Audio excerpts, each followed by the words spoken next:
Hello one, this is Sumit Kumar. I hope आप लोग बहुत अच्छा होंगे और बहुत अच्छा मैथमेटिक्स कर रहे होंगे। आज की वीडियो में हम लोग सीएसआर नेट का जो जून का एग्जाम हुआ 28 जुलाई को 2025 का, उसका क्वेश्चन सॉल्व करने वाले हैं।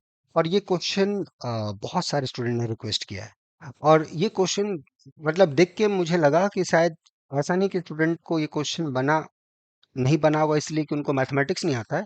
शायद वो लैंग्वेज नहीं पकड़ पाए होंगे। राइट है। It's just about the language, है ना। Fancy language in English, nothing else. उससे ज्यादा कुछ नहीं है। मैथमेटिक्स यहाँ कुछ है ही नहीं, कुछ मैथमेटिक्स नहीं है इस क्वेश्चन में। मैं भी बताऊंगा आपको, अब देखना, खुद देखना और खुद सरप्राइज हो जाओगे। इतना बेसिक क्वेश्चन मेरे से छूट कैसे गया। इसीलिए मैं सारे स्टूडेंट्स को बोलता हूँ, थोड़ा सा ध्यान रखो चीजों को। जब क्वेश्चन बनाए तो उसको ध्यान से पढ़ो। जो आपका मदर टंग है, हिंदी है, इंग्लिश है, आप जो मराठी है, तेलुगु है, तमिल है, बंगला है, उड़िया है, जो आपका मदर टंग है, क्वेश्चन को मदर टंग में ट्रांसलेट करो और समझो कि क्या है। क्वेश्चन 1 सेकंड का है। अब ये कैसे है अभी बताते हैं आपको, तो इसको हम लोग समझेंगे। ओके, देखिए, पहले क्वेश्चन देख लीजिए। क्वेश्चन बोला गया है कि पी एंड क्यू दो नॉन नेगेटिव इंटीजर्स हैं, ठीक है। पी हमारे पास दो नॉन नेगेटिव इंटीजर्स हैं। पहला स्टेटमेंट बोल रहा है कि देयर एग्जिस्ट के greater than 1 such that p plus के इक्वल टू क्यू। तो हमें कोई k1 मिलना चाहिए, नेचुरल नंबर, सच दैट ये q के बराबर हो। दूसरा स्टेटमेंट है कि एक q के साथ एक k2 ऐड करें या कि हमको p मिले। ठीक है, वो पहला स्टेटमेंट। तो हम k1 k2 कर दिए अलग अलग, ठीक है। यहाँ जो मिल रहा है कोई जरूरी नहीं कोई सेम हो। सो देयर इज इंटीजर, ये अलग अलग कुछ ऑप्शन है, तो यहाँ k1 या k2 वो हमने लिख लिया। आप लोग क्या किए होंगे, k सेम रख लिए होंगे। तो ध्यान से, इसीलिए थोड़ा सा ध्यान से इस चीज को देखना है। इसीलिए इस सब चीजों में अगर दिक्कत हो, लैंग्वेज वाइज दिक्कत हो, थोड़ा मेहनत कीजिए। खुद मेहनत के बावजूद दिक्कत हो रहा है, तो अभी लास्ट एक रेगुलर बैच हम लोग का स्टार्ट हुआ है 2 तारीख से। चाहे तो आप उसमें जुड़ सकते हो, ठीक है। बहुत बच्चे जुड़ने की कोशिश कर रहे हैं। आप भी आ सकते हो अगर इस टाइप से बार बार छोटे छोटे मार्क्स से 2-3 मार्क्स अटक रहे हो तो, जो बाउंड्री पर है, ठीक है। ओके, तो पूछा है कौन सा सही होगा। There exist non negative integers P and Q such that both A and B true. क्या ये दोनों स्टेटमेंट सही होगा? राइट है। Both A and B are false if and only if p equal to Q. p अगर q के बराबर हो जाएगा तो दोनों स्टेटमेंट फॉल्स होंगे एंड वाइस वर्सा। फॉल्स हैं तो p q के बराबर। For all non negative integers p and q, a और b इज ट्रू। कोई भी नॉन नेगेटिव इंटीजर्स देंगे तो या तो a या तो b सही होगा। There exist p not equal to q such that both a and b are false. दोनों के दोनों a और b फॉल्स होंगे for some p not equal to q। क्या करेक्ट ऑप्शन होगा? ठीक है, तो कैसे अप्रोच किया जाए इस क्वेश्चन को? Right, I always start how one should approach. क्या हमारा थिंकिंग प्रोसेस हो इस टाइप के प्रॉब्लम्स को करने के लिए, ऐसे सोचे। ठीक है, पहला चीज इसके लिए जस्ट दो ही चीजें मैं रिकॉल करवाऊंगा आपको। Recall some basic facts from integers, right है। ओके, क्या है कि अगर आप दो नेचुरल नंबर लोगे तो उनका जो सम होगा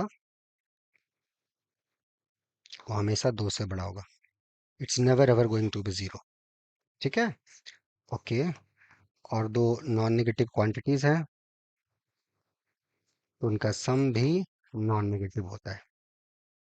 बस ये दो चीजें, ठीक है। एक बार ऑप्शंस पे आ जाओ ध्यान से। तो p plus K one equal to this, तो बोर्ड है कि there exist non negative integers p and q such that both a and b are true. ठीक है, दोनों स्टेटमेंट ट्रू होना चाहिए। चलिए मान लेते हैं p के साथ एक k1 इंटीजर मिला ताकि ये में हुआ, और q के साथ एक k2 इंटीजर्स मिला ताकि हमें p मिला। ठीक है, इस p के जगह पर वो q का वैल्यू हम ऐड कर देते हैं। राइट है, इस p के जगह पर हमने वो q का q प्लस k2, और पहले k1 है इक्वल टू q। ये q q gets cancel, so k1 plus k2 equal to 0. This leads a contradiction. ठीक है, तो दोनों statement for any P Q true हो नहीं। तो p और q is any random point, so both a and b are false. मतलब दोनों साइमल्टेनियसली एक साथ सही नहीं हो सकते। ठीक है, ये हम बोलना चाह रहे हैं। सो यहाँ पे ऑप्शन पे आ जाइए। So there exist non negative integers such that both A and B are true. नहीं, वही बोले कि कोई भी पी और क्यू लेंगे, दोनों एक साथ सही नहीं होंगे, दोनों एक साथ नहीं सही होंगे, गलत। कोई एक सही हो सकता है। Both A and B are false if and only P equal to Q. चलिए देखते हैं।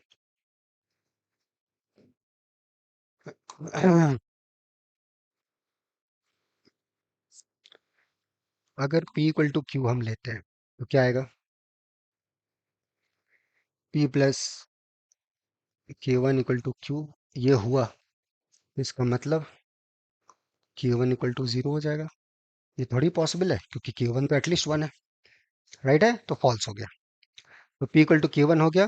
तो both statement A and B are false. Next है, अगर ये दोनों फॉल्स है तो p इक्वल टू क्यू होगा। अगर p not equal to Q हुआ तो विदाउट लॉस ऑफ जेनिटी दोनों में कोई बड़ा छोटा होगा। कोई भी दो नेचुरल नंबर्स लोगे या नॉन नेगेटिव इंटीजर्स लोगे या दो रियल नंबर लोगे, बराबर नहीं तो बड़ा छोटा दोनों में कोई होगा, ये हुआ। तो यहाँ से आप देख रहे हो क्यू को आप ऐड कर पा रहे हो ना। क्यू को आप लिख सकते हो p plus Q minus P, that is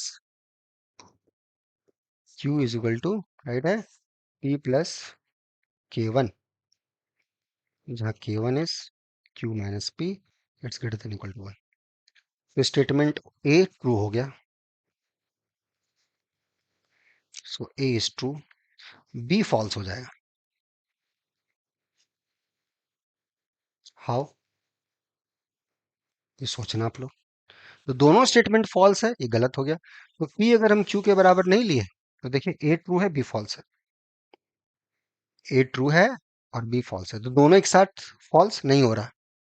तो इसका मतलब अगर दोनों फॉल्स हुआ तो फिर p इक्वल टू क्यू होना पड़ेगा, क्योंकि p अगर q के बराबर नहीं हुआ तो कोई ना कोई एक ट्रू हो जाएगा।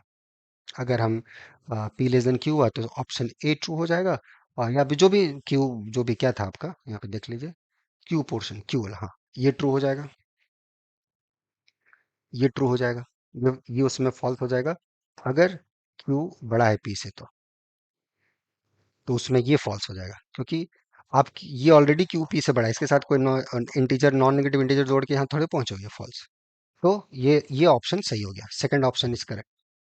तो P Q के बराबर हुआ तो दोनों फॉल्स हैं, और दोनों फॉल्स हैं तो P Q के बराबर होगा, क्योंकि P Q के बराबर नहीं होगा तो ये दोनों में कोई ना कोई एक सही हो जाएगा।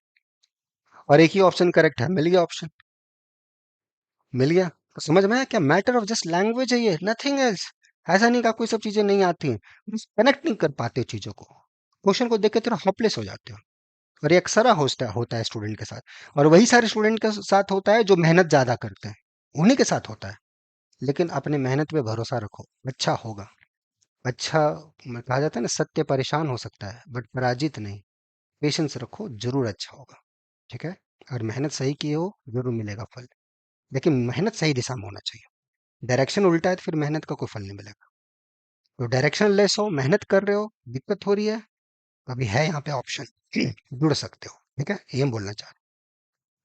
For all non negative integers P N Q, A और B is true. For all non negative integer या तो ए या तो बी ट्रू है। नहीं, ये अगर हम क्यू के बराबर ले लेंगे तो दोनों फॉल्स है।